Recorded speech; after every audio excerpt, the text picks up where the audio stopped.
Welcome back. Here I have a very special episode, if you can call these episodes. Um, this one is a paint with me. Now, I'm gonna let you know right now. This is a sped up video because the original footage was 2 hours long. So this is actually imagery from or filming from me from doing a live stream. I do live streams. I'm gonna say probably once a week on TikTok. I definitely do not have a set time for them, but as going forward, I'm going to try to be more consistent. So if you are on that app, please come check me out. I definitely going to be doing a lot of live streams there. Hopefully, I can come live stream here, but right now I'm just doing them there. Mainly because they pretty much let you jam to any music that you want to listen to in the background. And I am definitely jamming to probably some Beyonce at this point. Of course, you have to cut that out when you're bringing the video over here because YouTube has, rules. And since my goal is to grow my community here, I definitely don't want to be booted out. So the project that I'm doing right now, it's just my little pumpkin patch projects. I got these really fun craft pumpkins from Dollar Tree, or the $1.25 tree is what they pretty much call themselves now. And I wanted to do these little monster eyes. So I started with this beautiful witch eye, even though it kind of looks like a dragon. But this is my witch eye. And I'm using mainly Posca pens, but you'll also see me picking up some Prismacolor color pencils here and there. Just to help give some things some definitions. Now, like I mentioned before, these came from the Dollar Tree, so they bleed a lot, and they pill a little bit as well, and so it's kind of tricky when I'm trying to blend. So that's why you see me picking up like all of these different tools. So it's really like mixed media art. One of the reasons why I decided to do this is because I overthink everything. Like, I really, really overthink everything. And I want to get back to that automatic place where I just art to art. And I haven't been there in years. I overthink everything. It's like, how are people going to respond to this? Is this going to go viral? Is this going to get comments? Am I going to sell this? How much do I sell it for? They're not going to pay for that. It's just a whole bunch of back and forth. And should I draw this? Is this within my art style? Should I be creating this? Do I waste my time with this? I'm bored with this now. Oh my God, I love it. Oh my God, I hate it. And like, it's never ending. Never ending. And I don't know if any of you out there relate to that. If you do, please leave a comment and tell me I am not by myself. Jesus. So I came up with this idea that similar to Inktober, but I started it in September, and I was just I'm gonna buy these pumpkins, or rather I bought them last year. But I'm gonna buy these pumpkins. I'm gonna draw something on them. Originally I was gonna do full illustrations on them, but when I looked at them, I realized how tiny they were and how they really don't like to accept a lot of pigment, and I was like, nah, that's just gonna bother my nerves. So I came up with the idea with doing like these monster eyes and really focusing on like the beauty of like makeup with them. A lot of people commented in the live stream, like, are these Monster High inspired? They are not Monster High inspired, but let me let you in a secret. Monster High is definitely one of my biggest influencers when it comes to my artwork, which is kind of weird because considering I have been drawing for years long before Monster High came out. I constantly have to remind people that, hey, I'm older than you think.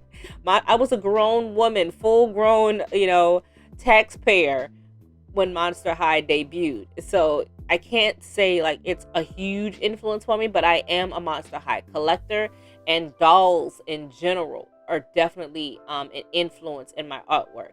When I was a little girl, I kept my Barbie dolls in pristine shape. My Spice Girl dolls were pristine. My Polly Pocket, the original Polly Pockets, were pristine, never lost a piece. So dolls definitely play a big role in my artwork and just the beauty industry in general. And one of the things that I love about monsters, this idea of monsters and this idea of Halloween, is that anything goes. So this was like super fun project for me to deal with. And yeah, like I was trying, I digress, I jump around a little bit when I'm talking. um this was really, really about trying to find my way back to that place of just arting for art's sake. And I decided to do it traditionally, because when you work digitally, it allows for you, especially when I'm gonna just toot my own horn, when you're as good as I am, a lot of times it allows you to fix your mistakes a little bit easier. If you can't figure out how to fix a mistake, you can YouTube how to fix a mistake. But when you are working traditionally, there's more of a risk factor in it. If I put ink down and it runs, that's a real issue that I have to deal with. I can't control Z that. I can't control Z that out of there. I can't go into my history and undo that. I have to deal with that ink running everywhere. And so you kind of see me here, especially with this particular eye. This one right here is a zombie eye. I don't remember. It wasn't supposed to be a zombie. It was supposed to be something else, and it just didn't work out. So I had to course correct, and I turned it into a zombie. I think it was supposed to be a vampire originally. But when I put that gray down, the gray was so much darker than I wanted it to be. And it's not like I can test it, because the gray on the little white palette there is fine. But when I put it on the wood, it absorbed differently, and I just didn't like the color. So I was just like, you know what? We're going to course correct, and we are going to make it a zombie instead. And then somehow it went to, I guess, to becoming like a zombie voodoo ragdoll type thing. That's what I'm saying. That's the beauty of doing traditional versus digital. It's like you got to roll with the punches. Like if you can look at the eyeball, you can see how it's bleeding into the wood. So I have to like notice that and roll with that. Like I have to, okay, so it's bleeding. Let's make that a part of the illustration. Do we correct it, or do we just work with it? And that is something that you don't have to so much deal with when you're dealing with digital, because you pretty much know what you're dealing with in the get-go. Not saying that digital is any harder. A tool is a tool, but with digital art is way, way easier to course correct. Like some of the biggest issues that you may have with digital art is that like maybe your file got corrupted, or you didn't save properly. Those are some of the big things that happen like with digital art, or it's just bad in general because you don't know what you're doing. But that's a skill thing that has nothing to do with the tool itself. You're only as good as the tool you have. But I say I digress. We're going back to the thing. So, classic overthinker, ADHD person here. Just trying to do the best I can to create art. And I'm sitting here every single day having quote unquote artist block or not feeling inspired. Well, how do we fix that? Well, let's come up with a little project that's going to be fun, that's going to challenge us and make us work the old way. Because I'm classically trained. And I'm also self-taught. And I believe that almost unless your parent is an art teacher, unless you come from a family of artists and your parent is an art teacher, or you've been in art class since you were a child, art class, everybody is self-taught. And for me, I was self-taught in many ways. Like, yes, I took art in high school, but I was the one who was putting in the hours and the time to get good at acrylic painting and drawing with, and begging my mom to buy me ebony pencil after ebony pencil and sketchbook after sketchbook and Prismacolor marker after Prismacolor marker to get better and better and better. Because there were plenty of people who were in art class with me that did not become artists. Whether they had talent or not, nobody was willing to put in the time and everything that I was. And heck, my art teacher didn't even pay attention to me at first, because he pretty much knew the deal. If you had arts, you were in art school, in high school, especially the school I went to, chances are he was just there to babysit us any dang way. But for me, it was a real deal. I wanted to be an artist, or at least I wanted to draw. I didn't know that you can actually be an artist. My art teacher was the first person I had ever see become a professional artist, and he was a white male. So I was like, You a white male. I don't know what that does." And then he was the first person I say be a professional artist in my face that did art that I found cool. Because a lot of people, I would run into artists, but I didn't think none of their art was cool. Like, I would see them, they'd be drawing fields and chickens, and oceans, Bob Ross type stuff. It's pretty and it's interesting when they're doing it, but that, I'm not hanging that in my house. Or you see the black artists that you meet, they're drawing prayer hands. You go in grandma's bathroom and they don't do prayer hands, they don't do Jesus with footsteps in the sand. I didn't want to draw that, So my art teacher used to draw comic book characters. He had an entire wall in the room where he drew like Marvel characters and stuff like that. I wanted to do that. Or mainly I wanted to draw dragons. Like, I drew dragons all the time. My entire sketchbook, dragons. Like, my mom let me paint the walls in our house. I'm like, I'm painting the linen closet with dragons.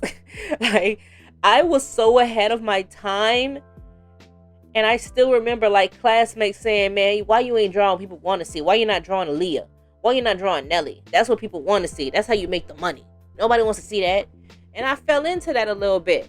And I kind of lost a little bit who I was. Because, I was out of my time.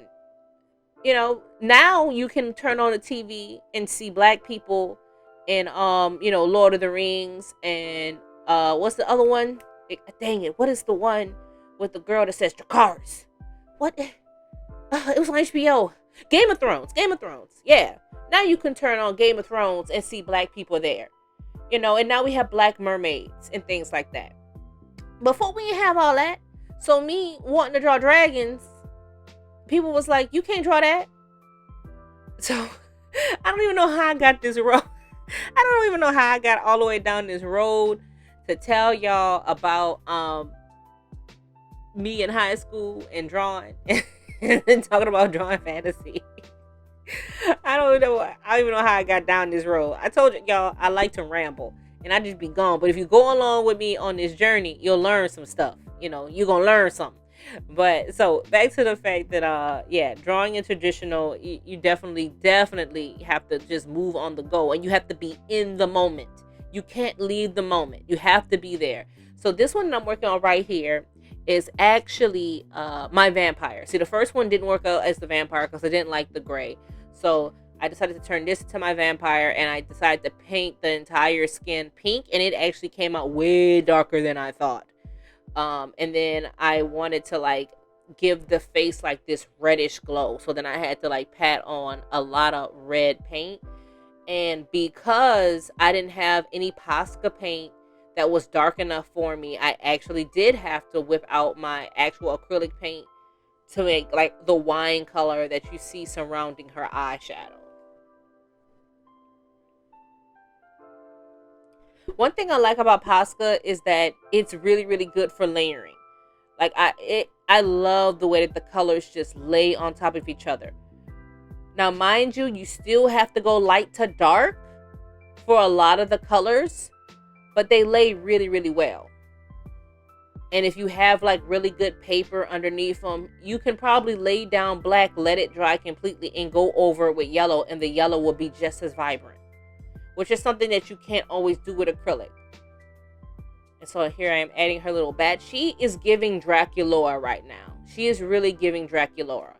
And I hope you guys, if you are still here with me, I hope that you guys notice that when you're painting, there really is an ugly phase. At least, I call it the ugly phase. There are a phase when somebody is watching you, they're going to think, "Man, you don't know what you're doing." Hell, there might be times when you feel like you don't know what you're doing. But you just got to battle through them. And for me, where my pieces, these in particular, transform is when you pop those lashes on. It's just like doing makeup in real life. It may look like crap when you're blending it and you're baking it, but by the time you get to putting on those lashes, it all comes together. It is 100% a trust the process thing. When you were doing with acrylic paint, You have to 100% trust the process, you know.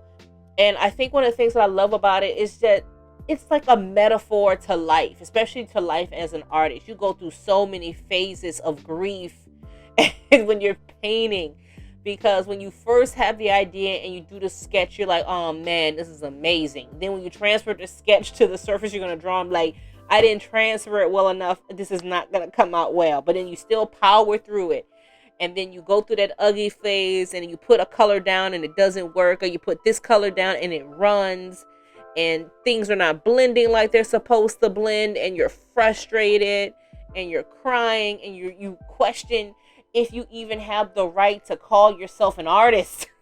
And it's like you hate it. Oh shit, it looks great, something happened, you just hit one brush stroke right, and it's just like, wait a minute, stop the presses, this may actually work, this may actually come through. And then bam, you are once again reminded that you are the shit. Look at me testing out if the little pumpkins fit into my shipping that I want to have. And so that's 3 down. We now have our witch, we now have our vampire, and we now have our zombie. So on the third one, I had no clue. So since I was live streaming, I just asked people. I think one of the times, the next time I do this, I'm going to actually screen record the comments so you guys can see them. People kept asking me to do a werewolf, and I just wasn't feeling it because I did not know how I was going to be able to pull off the fur look. Oh, excuse me. I did not know how I was going to be able to pull off the fur look, but I chose a mummy. Somebody suggested a mummy, and I liked that idea. So I was like, yes, we'll do a mummy, a classic movie monster, but glam it. And of course, by the time I was finished, somebody was like, Cleo denial. I was like, damn it. I can't help it that Monster High did their thing. But please remember that glam monsters have been existing long before our beautiful girls came out. Like, come on. Like, we're not gonna act like Morticia wasn't there. We're not gonna act like Elvira. Granted, they're not monsters, but we're not gonna act like the original spooky girls were not there. We're not gonna act like Lydia wasn't there, like Wednesday wasn't there. And Mama Monster, whose name I can't think of at the time. And the Bride of Frankenstein. Basically, I think the only classic movie monsters that I could think of were the Bride of Frankenstein and the Wicked Witch. We need more female monsters. And no, if people ask me to do Carrie doesn't count. Carrie was justified, okay? Carrie was justified.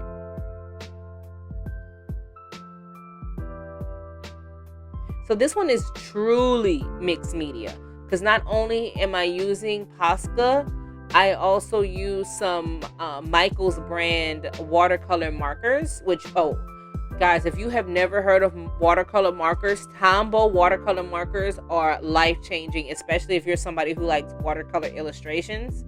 They're life-changing. They were my alternative to Copic because I was not paying that Copic money.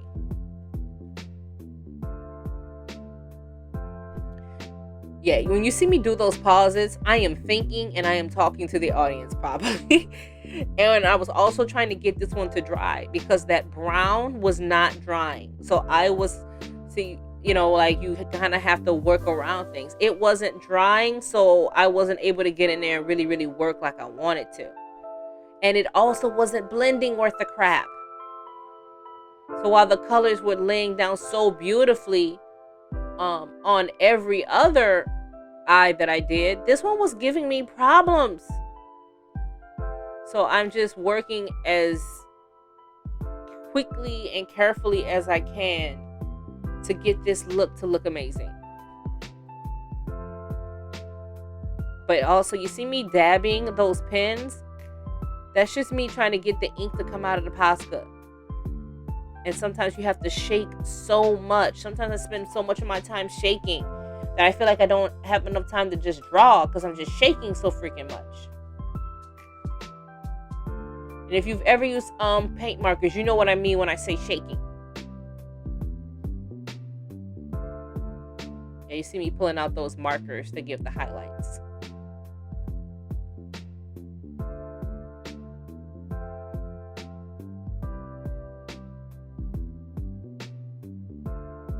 Was so therapeutic. Like, it achieved exactly what I wanted to achieve.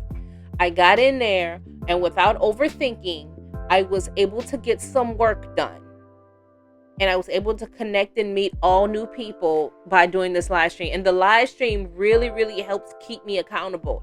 Now, mind you, I'm usually nervous as all hell, simply because of the fact that when you're drawing live, you're literally drawing for people and people you do not know. So anybody could come in there and troll you, and it's not like you could fight them, you know? So, but it kept me accountable. I couldn't just walk away. I had to finish the drawing. I didn't really take any breaks.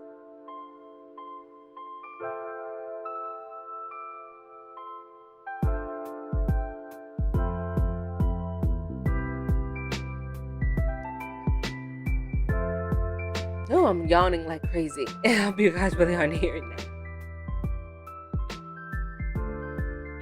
Yeah, and there I am trying to like straighten up all her lines, make everything all nice and neat.